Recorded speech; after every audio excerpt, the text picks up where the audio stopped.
और कोई नाराज है या खुश है उससे हमें क्या फ़र्क पड़ता है। हम चुने हुए व्यक्ति जनता के हैं, हमें जनता ने चुना है और जनता की आवाज़ को बुलंद करना ये मुझे लग रहा है मेरा राज धर्म भी है।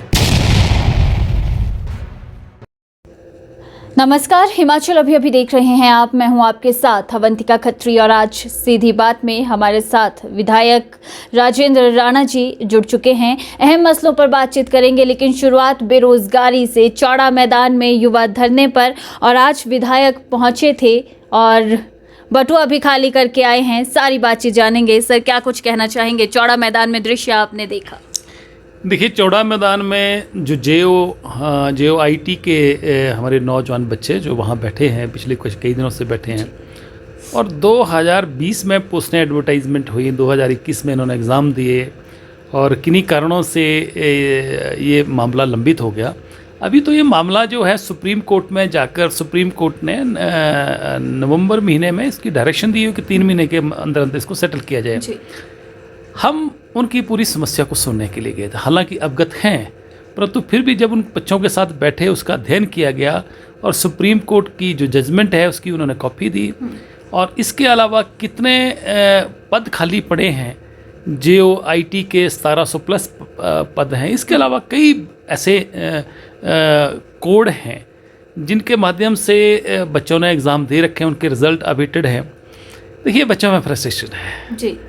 और जो बच्चे एग्ज़ाम पास कर चुके हैं, टाइपिंग कंप्यूटर के ऊपर उसका टेस्ट क्वालिफाई कर चुके हैं, अपने अपॉइंटमेंट लेटर का इंतज़ार कर रहे हैं और वो बच्चे ये भी कह रहे हैं कि ये पहली दफ़ा नहीं होने जा रहा, इससे पहले भी कई बार ये हुआ है और सुप्रीम कोर्ट की जजमेंट भी है कि जब आप किसी इनको बच्चों को अपॉइंटमेंट लेटर देंगे, कोई भी किसी भी मामले में स्लिप पाया गया और बाद में कोई इंक्वायरी में कोई उसकी स्लिप्तता पाई गई तो उसकी कंडीशनल अपॉइंटमेंट लेटर देके उसको रद्द किया जाए जी। तो बच्चों में फ्रस्ट्रेशन है। कई बच्चे कह रहे थे कि हमारी शादी टूट गई, कई बच्चे कह रहे थे हम ओवर एज हो गए और बच्चों के पेरेंट्स परेशान हैं, इतनी ठंड में बच्चे टेंट में बैठे हैं। तो हम उनका हाल चाल पूछने गए थे। मैंने ये कहा, मैं अब फिर कह रहा हूँ कि हम सत्ता पक्ष से विधायक हैं, पर इसका मतलब ये नहीं है कि किसी की कोई समस्या उसको हम ना सुने। उनकी समस्या को कौन सुनेगा?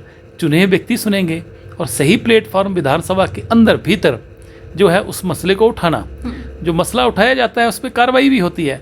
तो जैसे ही हम उनसे मिलकर गए और अंदर विधानसभा के, उसके बाद मेरी बजट स्पीच थी तो उसमें पर्टिकुलर उस बात का मैंने जो है मामले को उठाया, मैं उसको पूरा करने की कोशिश कर रहा हूँ। तो इसलिए ये सारी चीज़ें हैं, मुद्दे हैं और एम्प्लॉयमेंट आज कि इस दौर में बहुत ज्वलंत मुद्दा है, ना हिमाचल का नहीं पूरे देश का ज्वलंत मुद्दा है।